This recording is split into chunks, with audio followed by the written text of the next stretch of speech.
먼저 수도권에서는 올해 행정체제 개편이 화두였습니다. 경기도가 남도와 북도 분리를 추진하자 김포시는 경기 남북도가 아닌 서울 편입을 추진했고 서울 인근의 다른 지자체들까지 서울 편입을 추진하기 시작했습니다. 네, 김포시의 서울 편입 추진은 총선이 다가오면서 정치권의 메가시티 정책으로까지 확대된 상황입니다. 인천시와 부천시의 행정구역 개편 소식까지 올해 있었던 행정체제 변화와 이슈들 정리해봤습니다. 김진재 기자입니다. 올해 하반기 수도권의 뜨거운 감자였던 서울 편입론. 국민의힘 김포시 가불당협위원회가 추석 연휴를 앞두고 지역 곳곳에 관련 현수막을 걸면서 공론화되기 시작했습니다. 얼마 지나지 않아 김포시가 서울 편입 추진을 공식화했고 사실 물밑에서 이제 조금 준비를 해왔는데 김포시가 이제 정확한 입장을 표명할 때가 됐습니다. 그래서 제가 주민 의견도 수렴을 하고 그다음에 정부나 서울시에 이제 우리 시의 입장을 정확하게 전달하기 위해서 이제 사실상 거의 공식화해서 준비하고 있다고 봐야 됩니다.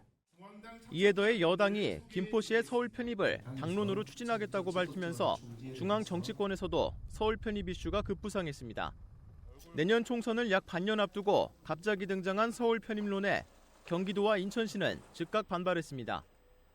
경기 북부 특별자치도 설치를 추진 중이던 경기도는 김포시가 독자적으로 서울 편입에 나서자 국토 갈라치기, 선거 노림수라고 비판했고 선거 전략으로 만약에 내세우는 것이라면 자충수가 될 것입니다. 여당 소속인 유정복 인천시장은 정치쇼라고 지적했습니다.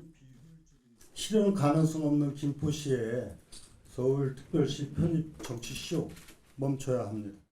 이후 국민의힘은 메가서울 구상을 밝히며 관련 특위를 출범한 데 이어 서울 김포 통합특별법을 발의하는 등 편입 절차에 속도를 내고 있습니다.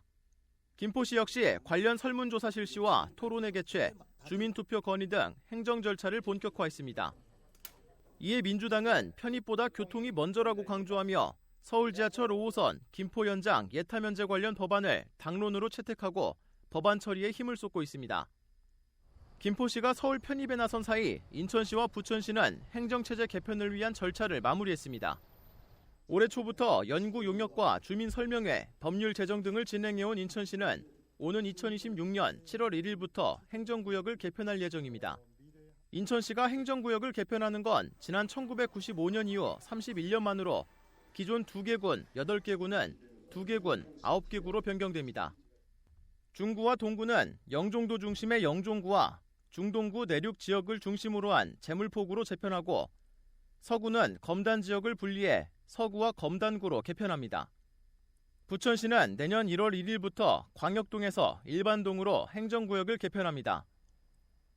앞서 부천시는 지난 2019년 행정 효율화를 이유로 3개구 36개 동이던 행정구역을 10개 광역동으로 전환했습니다. 광역동을 도입한 건 부천시가 전국 최초 사례였습니다. 하지만 이후 4년간 광역동으로 인한 주민 불편이 잇따랐고 민선 8기 출범 후 광역동 폐지를 추진하던 부천시는 지난 5월 행정안전부 승인을 받아 행정구역 변경을 확정했습니다. 이에 따라 내년부터 소사, 오정, 원미 등 3개 구가 다시 부활하고 옥길지구 개발로 인구가 늘어난 범박동이 범박동, 옥길동으로 분동하면서 과거 36개였던 일반동은 37개가 됩니다. 행정체제 개편에 따른 전산 시스템 전환 작업으로 인해 부천시 민원 발급 업무는 오는 29일 오후 6시부터 내년 1월 2일 오전 9시까지 중단될 예정입니다. 헬로티비 뉴스 김진재입니다.